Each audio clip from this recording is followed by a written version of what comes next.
Kannur corporation ഓഫീസിന് മുൻപിൽ LDF നടത്തിയ സമരത്തിന്റെ മറവിൽ മേയറെ ആക്രമിച്ചവർക്കെതിരെ നടപടിയെടുക്കണമെന്നാവശ്യപ്പെട്ട് കണ്ണൂർ കോർപ്പറേഷൻ ഓഫീസിന് മുൻപിൽ UDF പ്രതിഷേധ കൂട്ടായ്മ സംഘടിപ്പിച്ചു. DCC president advocate Martin George കൂട്ടായ്മ ഉദ്ഘാടനം ചെയ്തു.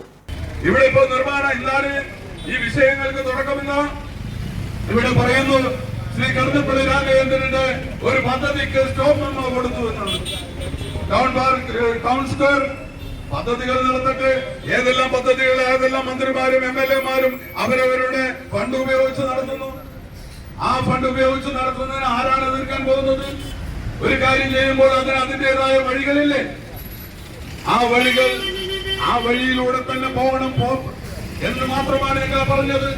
കണ്ണൂർ കോർപ്പറേഷനില് കണ്ണായ സ്ഥലത്ത് ഒരു ബിൽഡിംഗ് എടുക്കുമ്പോൾ, ഒരു ഓഡിറ്റോറിയം എടുക്കുമ്പോൾ അതിന്റെ ഉത്തരവാദിയായിട്ടുള്ള കോർപ്പറേഷന് അറിയണ്ടേ?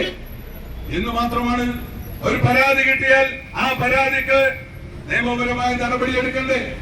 ആ പരാതി കിട്ടിയപ്പോൾ അവിടെ സ്റ്റോപ്പ് മെമ്മോ കൊടുത്തു.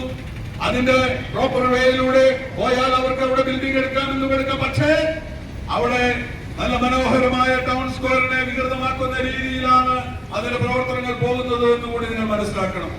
എല്ലാവരും രാവിലെ രാത്രി വൈകുന്നേരം വന്ന് ഉല്ലസിക്കുന്ന, ഇരിക്കുന്ന, സംസാരിക്കുന്ന, അല്ലെങ്കിൽ ആസ്വദിക്കുന്ന, പ്രകൃതി ആസ്വദിക്കുന്ന ആ പ്രദേശം നശിപ്പിക്കുന്ന രീതിയിലുള്ള ഒരു വികസനം പ്രവർത്തനമാണ് അവിടെ നടന്നുകൊണ്ടിരിക്കുന്നത്. മുസ്ലിം ലീഗ് ജില്ലാ പ്രസിഡന്റ് അഡ്വക്കേറ്റ് അബ്ദുൽ കരീം ചെലേരി മുഖ്യപ്രഭാഷണം നടത്തി. Standing committee chairperson Rijil Makkutty ഉദ്ഘാടന ചടങ്ങിൽ അധ്യക്ഷത വഹിച്ചു. ഡെപ്യൂട്ടി മേയർ KP താഹിർ, മുൻ മേയർമാരായ TO മോഹനൻ, മുസ്ലിഹ് മഠത്തിൽ അമൃത രാമകൃഷ്ണൻ, K പ്രമോദ്, സുരേഷ് ബാബു എളയാവൂർ തുടങ്ങിയവർ നേതൃത്വം നൽകി. മാതാറാസ് India hospital, Pamban Madhavan road, Thalap, Kannur. Phone 04972761303.